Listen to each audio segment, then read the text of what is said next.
Well, hello, my loves. I have a short, spooky story to tell you. It was actually Fredward's idea. He bought me this book, Hauntings, True Stories of Unquiet Spirits by Paul Rowland. Thanks, buddy.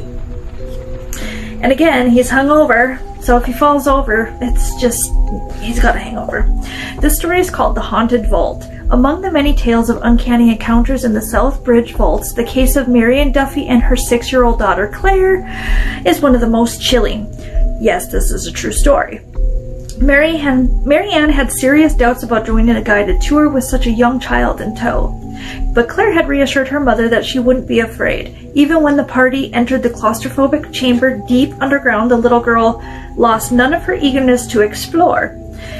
She joined in the nervous giggles and squeezed her mother's hand reassuringly, as one might do if they were going on a fairground ghost ride. It was only when the guide turned off her torch to heighten the spooky atmosphere that Marianne regretted letting her daughter talk her into such a tour.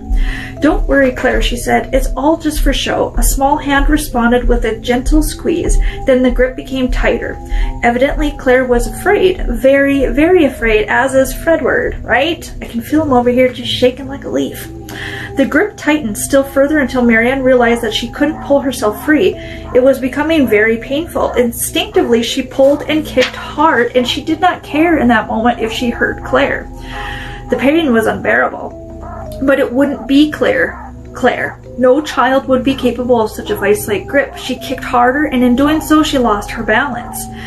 She collided with another person standing next to her in the dark, who screamed that something was attacking her, and the next instant there was a mad scramble for the exit. When the guide switched the torch back on, Marianne found herself surrounded by strangers, all with looks of embarrassment on their faces. Claire was nowhere to be seen. Then her mother spotted her on the other side of the vault. Shaking with a mixture of fear and relief, the little girl explained that when the light went out, a hand gripped hers and led her to the far end of the vault. She knew it wasn't her mother's hand, but she was too frightened to cry out. Her mother asked her how she knew it wasn't her mother's hand. She replied, "Because it had claws." Yeah, true story.